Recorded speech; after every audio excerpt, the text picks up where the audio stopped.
Welcome to this presentation on the introduction to the assessment maturity model. If you'd like to know more about the assessment maturity model, please go to www.assessmentmaturitymodel.org. To understand something about this model, we need to understand something about assessments.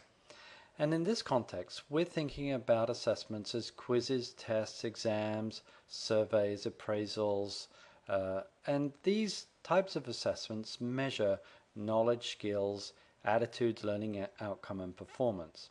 And it's worth mentioning that assessments do vary from one organization to another because organizations have different goals and different missions to fulfill.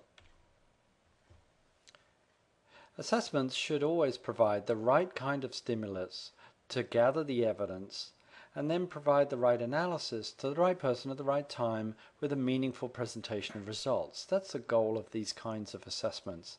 And of course, they need to be valid, secure, and reliable, and efficient and effective. So that's something about assessments. What is a maturity model? Well, a maturity model is a framework for explaining the evolution of a system from a less ordered, less valuable state to a well-organized and structured state.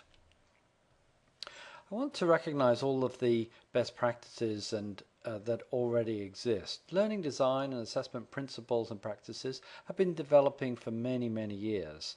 These are well understood and well documented, and in the model we've recognized these as guidelines and standards that are important to the success of any assessment deployment. So what is the assessment maturity model? Well, it's a descriptive model that provides a way for organizations, executives, and managers to monitor, chart, and improve their use of assessments. To do this, it proposes three things: areas, measures, and stages. So we're going to drill down on these and look at them. First of all, areas. There's development, the development of the actual quiz, test, survey, or exam. The delivery, so how are people going to answer these quizzes, tests, surveys, and exams, and then presenting the results. So these three areas look after the management of the development, so the type of assessment, the topics being targeted, subject matter experts, item production, etc. Delivery, how are things going to be delivered? How are we going to promote them? Are we going to register people? How we do the identity management? Is it online or offline or paper delivery? And then the management of the presenting the results. So what kind of access controls are needed, what kind of views will be required by the candidate, instructors, psychometricians, all of the stakeholders that need to see results. So that's what areas are: development, delivery, and presenting results. But how do we know what maturity looks like within those areas? So here the model proposes 6 different measures. And these measures start out with satisfaction. What is stakeholder satisfaction in the areas of development, delivery, and presenting results? How is the security? How is the data security? Do we have agreements in place with the various stakeholders to ensure confidentiality? What is the strategic alignment? Are our assessments aligning with the ethics and principles of the organization, and are they supporting the goals and the mission of the organization? And what kind of processes do we have in place? Are they non-existent, or are they documented, where people are well trained? Are they sophisticated or primitive? In the area of data, the information that we gather, are we storing it in an ad hoc, unreliable way, or do we have metadata around the data to enable us to analyze the data uniformly? And then communications. Are we communicating effectively with our stakeholders, those developing the quizzes, tests, or surveys, those delivering the assessments like invigilators or proctors?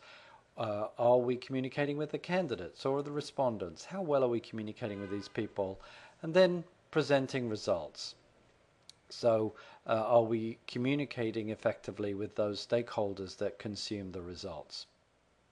So here we're showing the 3 areas as columns: development, delivery, and presenting results, and the 6 measures: satisfaction of stakeholders, security, strategic alignment, processes that need to be predictable, data that needs to be trustworthy, and the communications with stakeholders. And these presented at rows.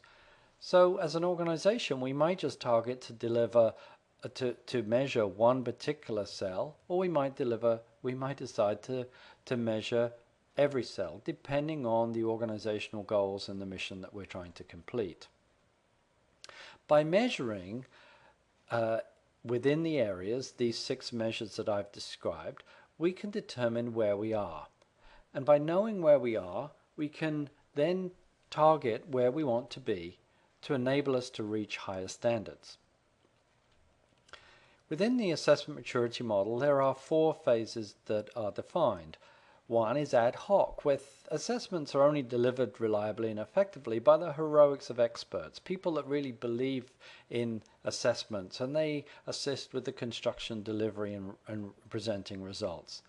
We then step up to a more managed level where there are some processes in place and communications are improving, up to phase 3 where things become refined and we have more processes, more roles and responsibilities defined, maybe more agreements in place with the various stakeholders, and then aligned where the assessments are truly supporting the organizational mission, the standards, there's good communications and a satisfaction at levels throughout the organization and those involved in the assessment process.